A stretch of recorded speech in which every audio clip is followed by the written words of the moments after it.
FIA ने मौलाना तारिक जमील के account से 49 अरब रुपए पकड़े हैं और उनके तमाम अकाउंट्स मुंजमद कर दिए गए हैं। पाकिस्तान में एक तरफ सरमाए की कमी है, पाकिस्तानी खजाने में पैसे नहीं हैं और दूसरी तरफ अरबों रुपए के फ्रॉड पकड़े जा रहे हैं। अब की बार कोई सियासी रहनुमा नहीं और ना ही कोई जनरल या ब्यूरोक्रेट इस फ्रॉड की वजह है, बल्कि इस पर पाकिस्तान के सबसे मशहूर आलिम दीन मौलाना तारिक जमील साहब पर इल्ज़ाम लगाया गया है। 49 अरब रुपए की कहानी क्या है, इसका गोगी गैंग से क्या ताल्लुक है, मौलाना तारिक जमील को किसने कनाडा जाने का मशवरा दिया, मोनस इलाही, परवेज़ इलाही, मलिक रियाज, इमरान खान और सायरा अनवर का इस मामले से क्या ताल्लुक है। मौलाना तारिक जमील अपने अकाउंट किन बैंकों में रखते हैं, क्या मौलाना साहब कनाडा जाकर नवाज शरीफ की तरह बीमारी का बहाना बना रहे हैं, कनाडा में ये कितने अमीर हैं, इस वीडियो में आप इन्हीं बातों के बारे में जानेंगे। मौलाना तारिक जमील एक मजहबी आलिम दीन हैं और दुनिया भर में उनके बयानात सुने जाते हैं। वो कई खैराती इदारे भी चलाते हैं और उनके नाम से तारिक जमील फाउंडेशन भी पाकिस्तान में मौजूद है। मौलाना साहब का एक कपड़ों का ब्रांड भी है जिसका नाम MTJ है। मौलाना साहब की यूट्यूब की भी अच्छी खासी कमाई है। इन तमाम तर तफसीलात से अंदाज़ा लगाया जा सकता है कि वो लाखों करोड़ों नहीं बल्कि अरबों रुपए के मालिक हैं। जिस सहाफ़ी ने ये खबर ब्रेक की है उसके मुताबिक मौलाना तारिक जमील के खिलाफ FIA हुक्काम की कार्रवाई का इल्म इमरान खान और परवेज़ इलाही को हो गया था और ये इंकिशाफ किया जा रहा है कि परवेज़ इलाही के कहने पर ही मौलाना साहब कनाडा चले गए, क्योंकि मुमकिन था कि उन्हें भी इंतकामी कार्रवाई का निशाना बनाया जाता। मौलाना साहब कनाडा जाते ही बीमार हो गए, जिस गर्ज से वो कनाडा में ही मुकीम हैं ताकि वो इंतकामी कार्रवाई से बच सकें।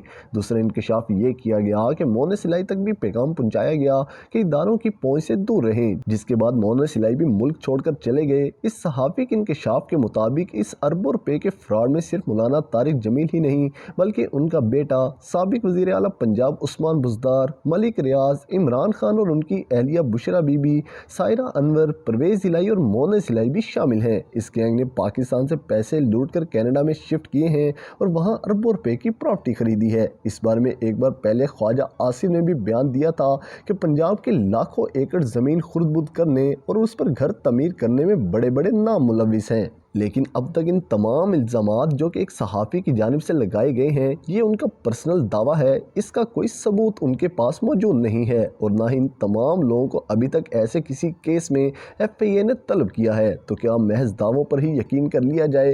कार्रवाई करने वाले इदारे खुद सामने आकर आवाम को क्यों नहीं बताते? ये सिर्फ एक सहाफ़ी ने यूट्यूब पर अपने मुँह से जहर उगला है। अगर ऐसे ही इल्ज़ामात पर कान धरे जाएँ तो फिर दुनिया में हर बंदा ही गुनहगार है। जबकि मौलाना तारिक जमील सामने झूठे इल्ज़ाम लगाने वालों के खिलाफ कार्रवाई का फैसला कर लिया है। सेज जब होते ही पाकिस्तान आकर उस सहाफ़ी के खिलाफ कानूनी चाराजोई की जाएगी। ये नून लीग का खास लिफाफा है जो कभी जुल्फी बुखारी और बुशरा बीबी पर इल्ज़ाम लगाता है तो कभी इमरान खान और आयला मलिक पर, और अब की बार इसने मौलाना तारिक जमील को निशाना बनाया है और इस बार इसको बहुत महंगा पड़ने वाला है। मौलाना तारिक जमील के साहबजादे यूसुफ जमील ने इन तमाम इल्ज़ामात और अकाउंट मुंजमद होने की खबरों को झूठा और बेबुनियाद करार दे दिया है।